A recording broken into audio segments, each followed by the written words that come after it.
ભરૂચ તાલુકાના કંથારિયા ગામ પાસે આજે એક ભયાનક અકસ્માતની ઘટના બની છે। એક બેકાબુ ડમ્પર ચાલકે રિક્ષા, કાર અને મોપેડને અડફેટે લેતા અફડાતફડી મચી ગઈ હતી।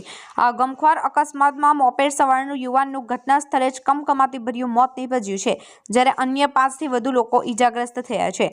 ભોલાવના દેરા તલાવડી વિસ્તારમાં રહેતા અજય ગોવિંદભાઈ રાઠોડ પોતાની પત્ની સોનલબેન અને સાસુ શારદાબેન સાથે રિક્ષામાં બેસીને દેરોલ તરફ જઈ રહ્યા હતા। તે દરમિયાન કંથારિયા દલાલ સ્ટ્રીટ પાસે પૂરપાટ ઝડપે આવતા એક ડમ્પરના ચાલકે સ્ટીયરિંગ પરનો કાબુ ગુમાવ્યો હતો।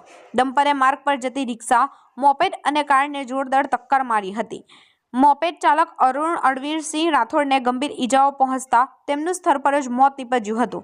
રિક્ષામાં સવાર મુસાફરો સહિત કુલ 5થી વધુ લોકોને નાની મોટી ઈજાઓ પહોંચી છે।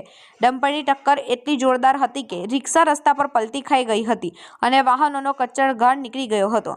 પોલીસ કાર્યવાહી અને તંત્રની દોડધામ અકસ્માત બાદ સ્થાનિક લોકો દોડી આવ્યા હતા અને 108 એમ્બ્યુલન્સને જાણ કરી હતી। તમામ ઈજાગ્રસ્તોને તાત્કાલિક સારવાર માટે ભરૂચ સિવિલ હોસ્પિટલ ખસેડવામાં આવ્યા છે। બીજી તરફ અકસ્માત સર્જીને ડમ્પર ચાલક વાહન મૂકીને સ્થળ પરથી ફરાર થઈ ગયો હતો। ઘટનાની જાણ થતાં જ ભરૂચ તાલુકા પોલીસનો કાફલો ઘટના સ્થળે પહોંચી ગયો હતો। પોલીસે મૃતદેહને પોસ્ટમોર્ટમ માટે મોકલી આપી ફરાર ડમ્પર ચાલક વિરુદ્ધ ગુનો નોંધી તેને ઝડપી પાડવા ચક્રો ગતિમાન કર્યા છે।